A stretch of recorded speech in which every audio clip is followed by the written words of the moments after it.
Hi everyone, welcome back to the channel.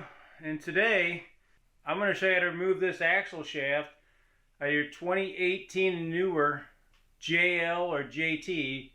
Now it doesn't make a difference if you have a Dana 44 or a Dana 30. I've taken them out of both. It's the same exact way to take them out.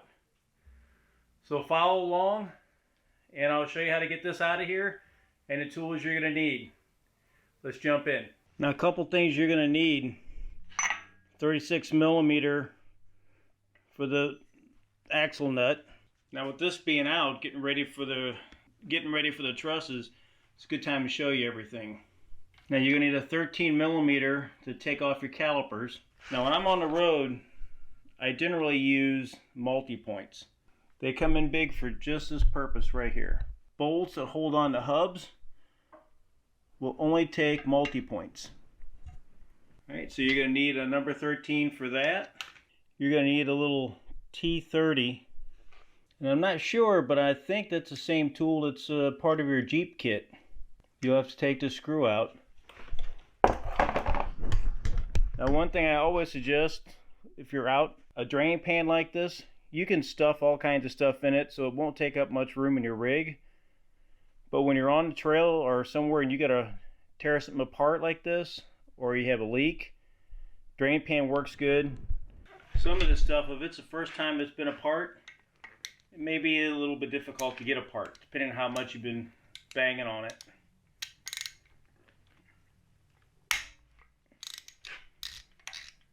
So I switched from a quarter drive to the 3/8 drive because I couldn't do it with a quarter. So in the bolt bin it goes. If you can take the center out of your rim, take this nut off before you do anything. So take off your cap and break this nut free before you take your tire off, so you got the weight of the vehicle sitting on it. Alright, so now we're going to take off our calipers. Now if you're on the trail, you're going to use a crescent wrench. But if you have a 24 millimeter,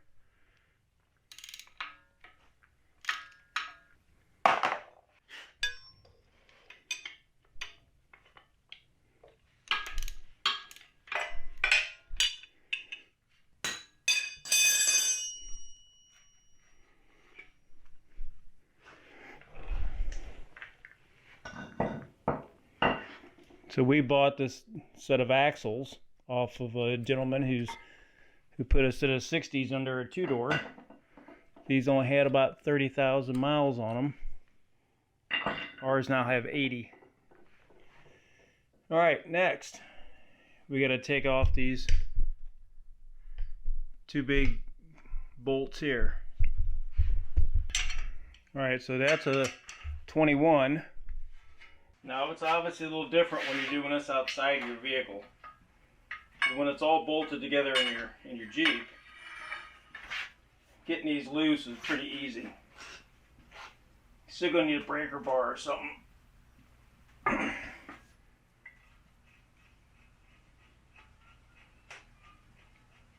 Now I always try to take a thing of anti-seize with me, so I can put all this stuff back together.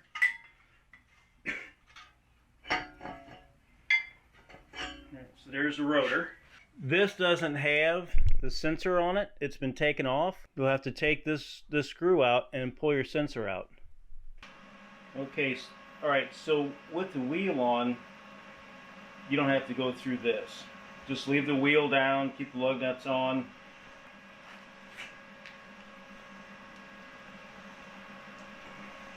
That lock nut will back out pretty easy.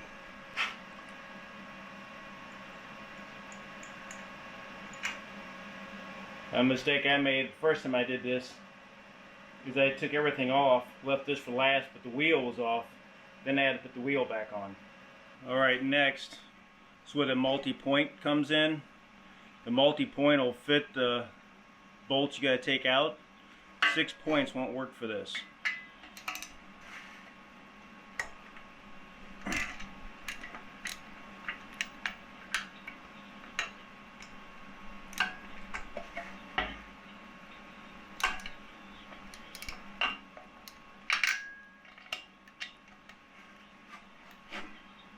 And you got the one on this side.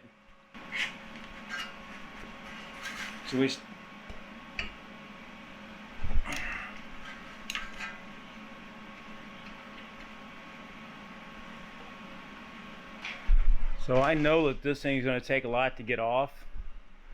Now, one of the old tricks is take your rotor, turn it backwards, use it like a slide hammer. So we'll try that first. Now, I had to use a gear puller to get mine off for the first time. But let's try a couple things first. Now, one thing you can try in the field,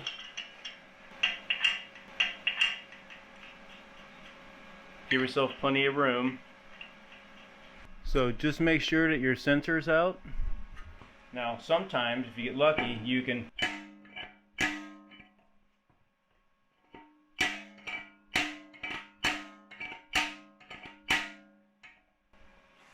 but I know this one never worked. Now, you don't have to pull these backers off to pull the axle. I'm doing this so I don't cut my fingers on the edges. They come off real easy with a 10mm. So one option you can do is take an old multi-point 13mm. It's hard to get to all these. And try to get it broke loose. I'm just holding the vice grips so my fingers. Try to break it free that way.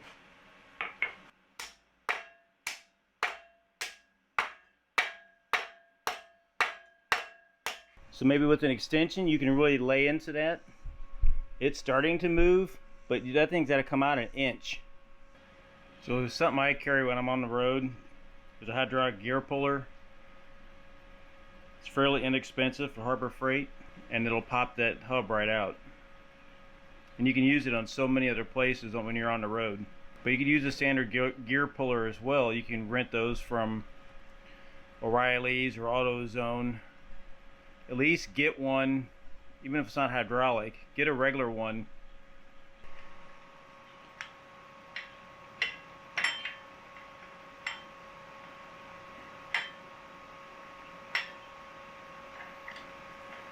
Now, a typical gear puller, it takes a little bit to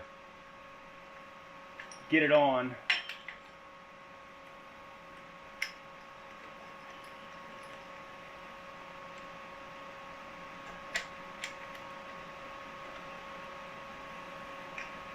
So that's the nice thing about this hydraulic system, is that you can just, now make sure you take all your bolts out.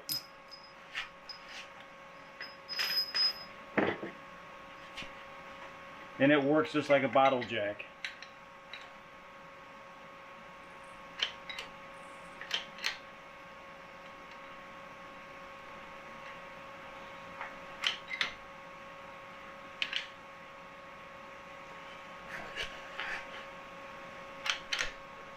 Now you can put some tension on it.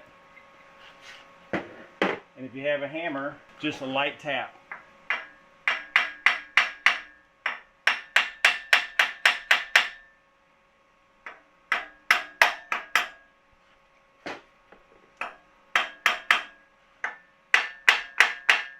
Now it's going to want to rotate to one side because you're putting pressure on that joint.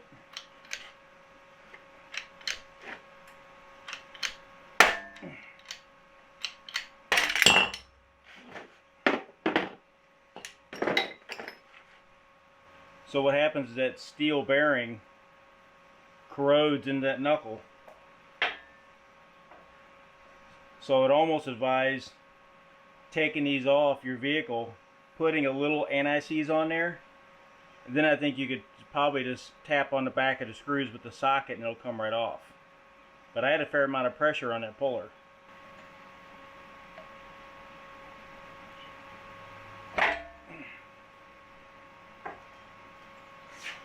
Rotate it and pull straight out, and then there's your axle.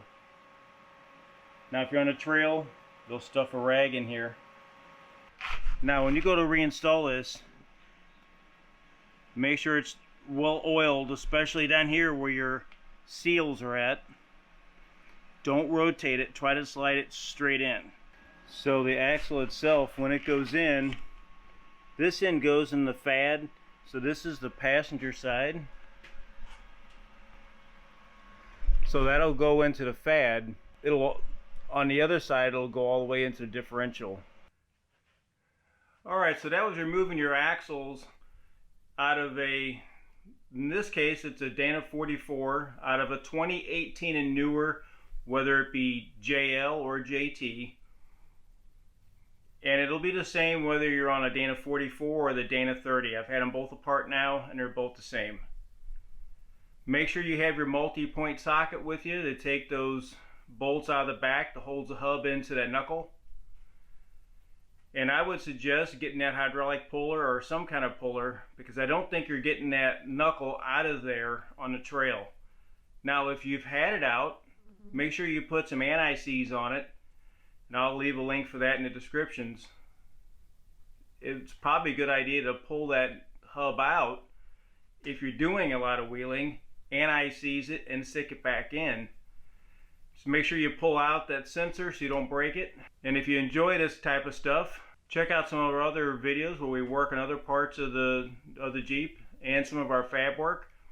And this video is going to be coming out before long where we're adding a truss to this Dana 44 front and rear. Alright, so whether it's in the garage, at a show, or in a trail somewhere, I'll see you there. Please remember to like, subscribe, and share. This is Jeepingmo.